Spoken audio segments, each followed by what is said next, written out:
Okay, so here we go. The group text heard around the world. We're talking about it again today and new details after The Atlantic released another article with fresh views of text messages from that Signal group chat created by Trump officials discussing plans to strike Houthi targets in Yemen. Those messages coming to light after editor-in-chief Jeffrey Goldberg was accidentally added to that text chain by National Security Advisor Mike Waltz. So you can see at the top of that text chain, Waltz added Goldberg to the group named Houthi PC Small Group. Messages for that chain were set to erase after 1 week. Well, Waltz also outlined the goals for the group there, saying, quote, establishing a principals group for coordination on Houthis, particularly over the next 72 hours. So a timeline communicated there. Further into that chain, Pete Hegseth sent a team update. That update outlines timing for the mission, weapons information, including F-18s, and you see it right there, strike zones and drones. Finally, you can see all 19 members of this chat. Who was in it, including Goldberg? Those names include CIA Director John Ratcliffe, White House Chief of Staff Susie Wiles, Vice President J.D. Vance, and U.S. Special Envoy to the Middle East Steve Witkoff. Editors from The Atlantic decided to release these new images of the messages after the White House downplayed the importance of those texts yesterday. So what is the White House strategy now?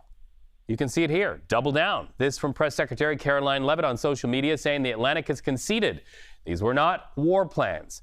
This entire story, she says, was another hoax written by a Trump hater who is well known for his sensational spin, close quote. Well, the president's counselor also weighed in earlier today from the White House lawn. Here's what this person had to say.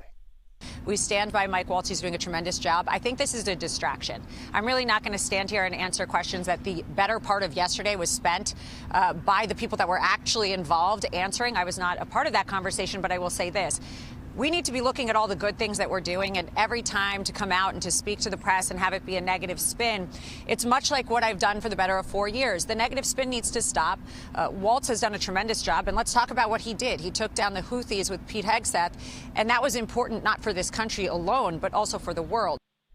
So CBS News team coverage again today. White House reporter Willie James Inman has reaction from the Trump administration. But let's start with Brian Katulis. He is senior fellow at the Middle East Institute. Brian, a lot of people wanting to know if these messages are indeed classified. There you are.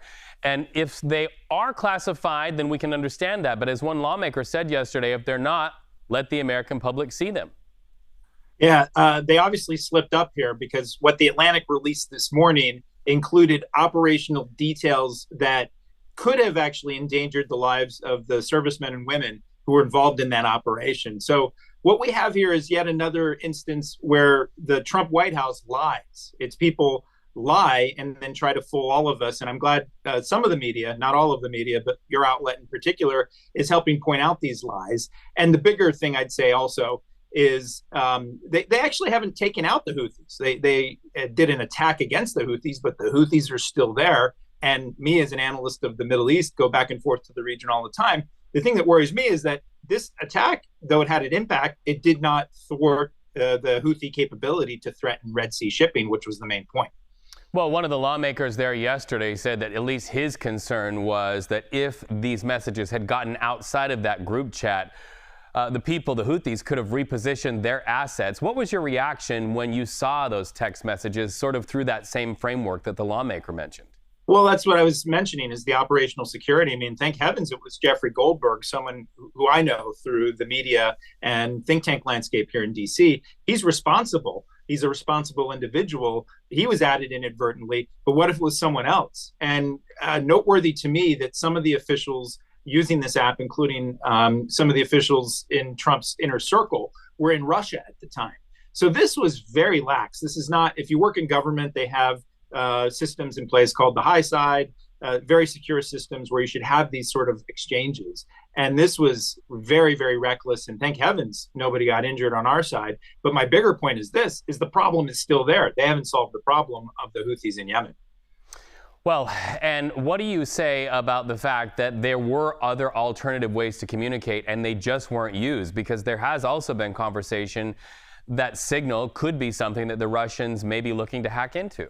Yeah, that's another problem, too. It's either that they're lazy or that they're too busy. They're obviously very busy individuals, but I know people who work beneath their level in the U.S. government, and they're very careful. And they actually, here's the key point that I've not seen yet.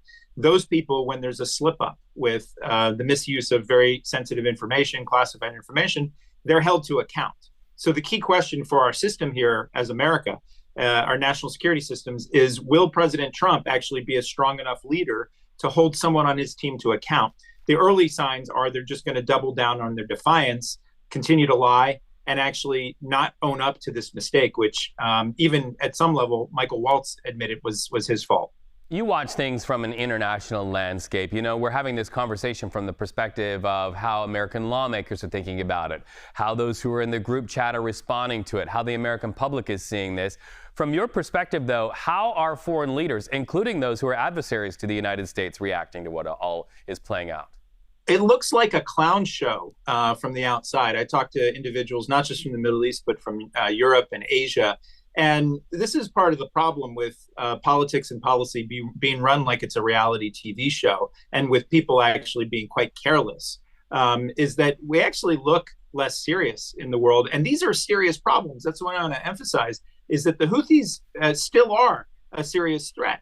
Iran still is a very serious threat. But here we are chatting about for the last couple of days about this slip up that never should have happened. Brian, we appreciate the conversation. Thank you so much. Let's